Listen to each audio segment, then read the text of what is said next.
All right, guys, this should be a fun short video. We got one box from Lone Star mycomicsshop.com, Lone Star Comics. So it's nothing crazy. A couple fillers for the X-Men.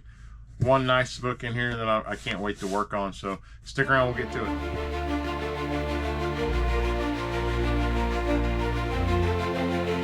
All right, guys, just a reminder, we're still doing the giveaway. So leave a comment down below. Make sure you subscribe, like the video, and you'll be entered for a chance to win.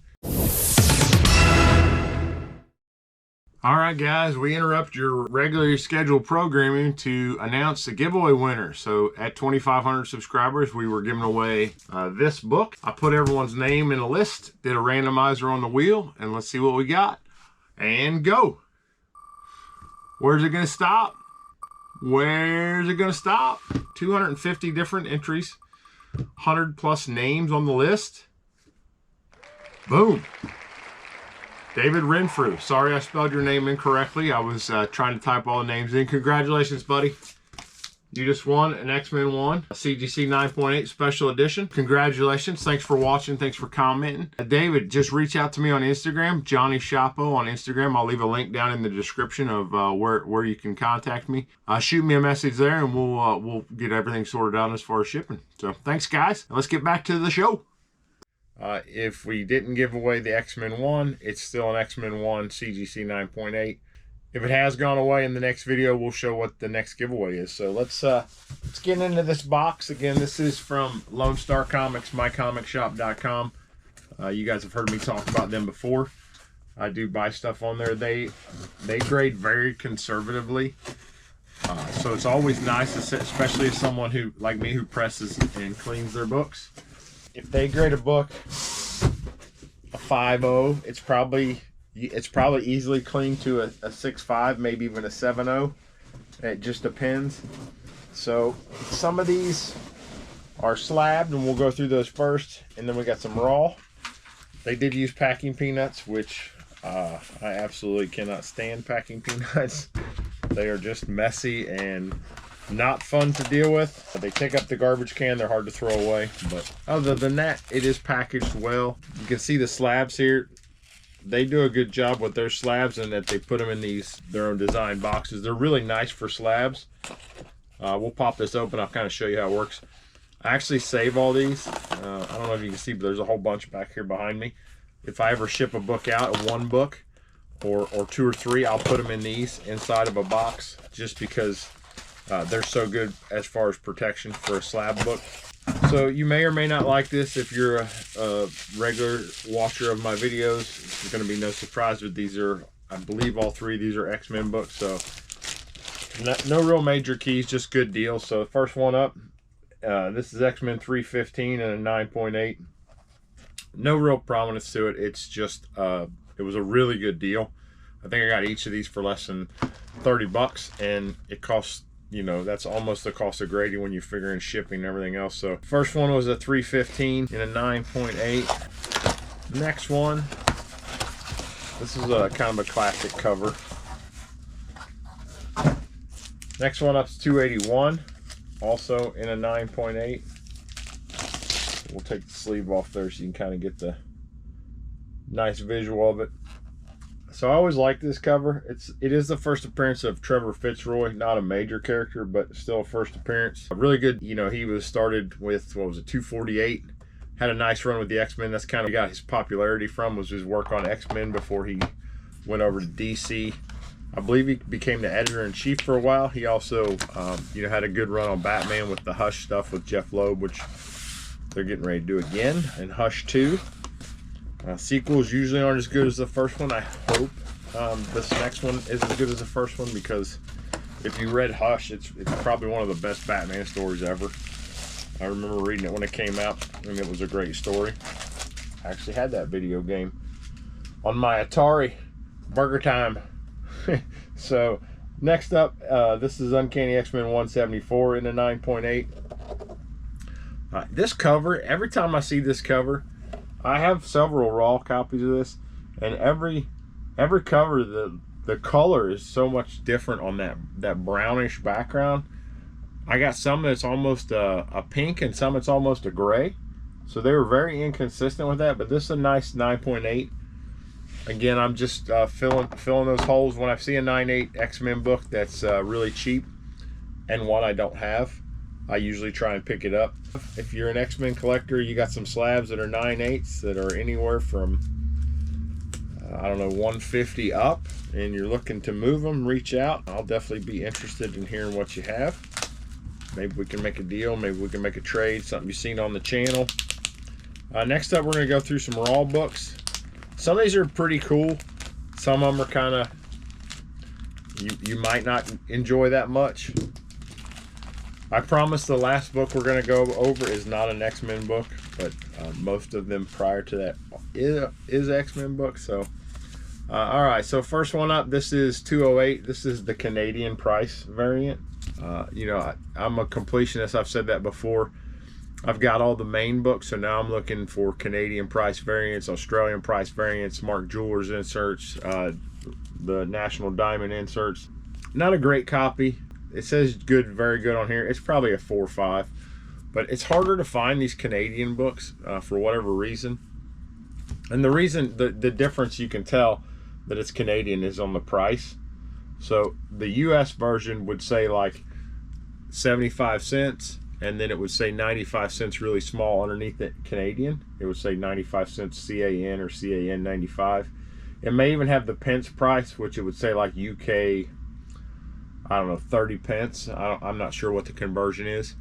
But if it just has the one price and it's not a common denomination, which, you know, the US books were 30, 35 cents, 40 cents, 50 cents, 60 cents. So they never had a US 95 cent book. They went from 75 cents to $1. So that's how you can tell, you know, little silly fact. So next book up, 203. Again, this is a little bit nicer copy. Same thing though, this is the Canadian price. So again, I believe this is 95 cents. So 95 cents Canadian, which would have been 75 cents American or US back then. So decent copy, probably a 6.5-ish. But again, one I did not have. So, oh, that's just the label. So this next one is kind of cool.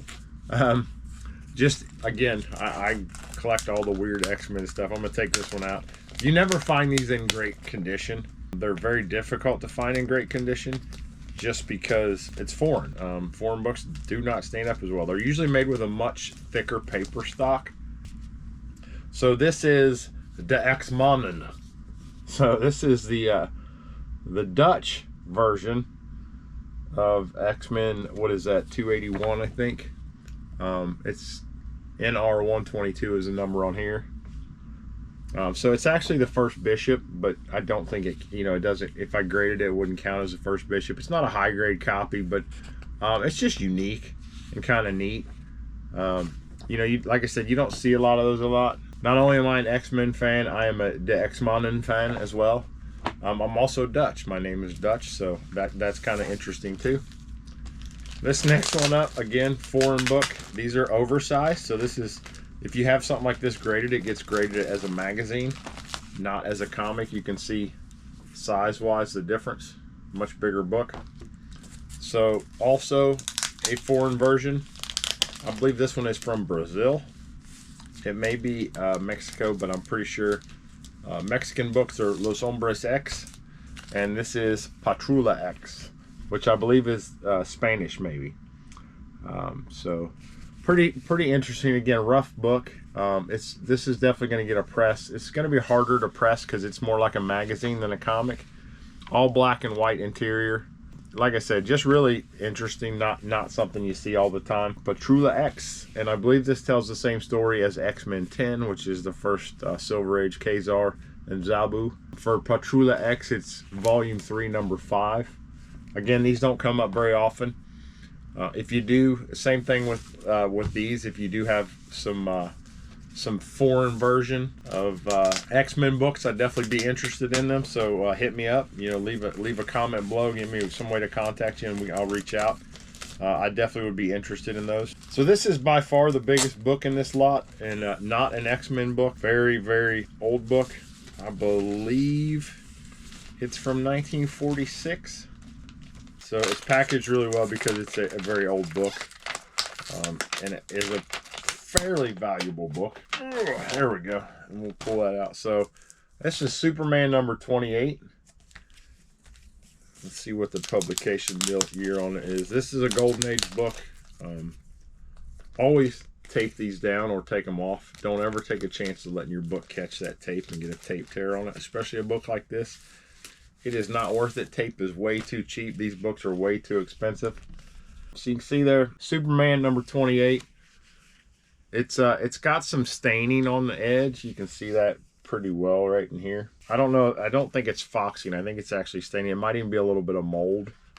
I do actually have a technique where I can minimize that a little bit. So I'm going to try and do a little work on it. It's very dirty. It'll clean up. Depending on how hard, I'm probably definitely going to send this in to be graded. The feel of there's nothing like a feel of a good Golden Age book. I mean, it's nice. It's a stout, thick book. It's almost like a coloring book when I was a kid that I remember. It feels the same way. The paper's much thicker. It's a much denser book. They probably have some, they have some pages in there that this absorbs moisture, so it keeps it from moisture getting it damaged. Really cool book. Again, early Superman. Publication on this was 1944. So right in the heart of World War II is when this came out. A lot of these books didn't make it because they recycled paper during the war. So a lot of paper drives, a lot of these old Superman, old action, old detective comics, they went into the trash or the recycle, so that, to help the war effort. So that's why there's so few copies of like Action 1 and early Superman, Batman, Detective, just because they came out right in the middle of World War II, and people were constantly recycling paper just to help with the war. I'm really happy to have this. I may sell this. I may keep it. Like I said, I'm going to clean it up really well. Send it. It's got great pages. I'm going to say they're probably going to get off-white to white, just because they have a little bit of yellowing right at the edge. I'm hoping I can mitigate this a little bit.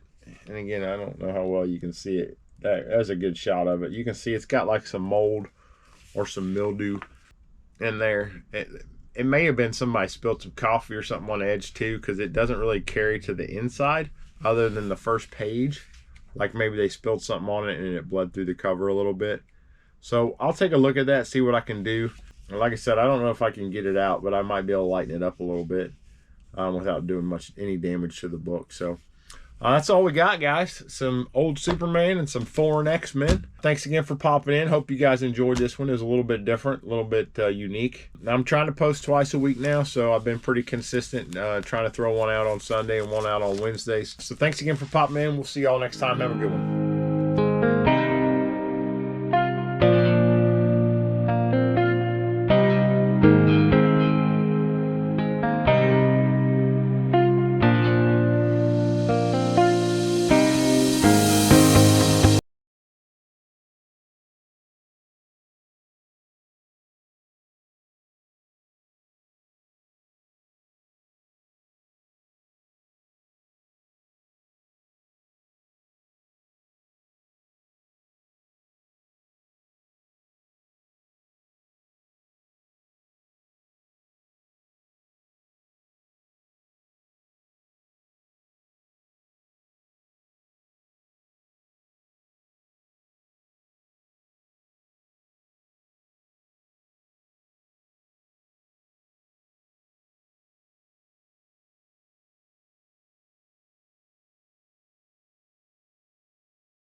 Jim Lee cover.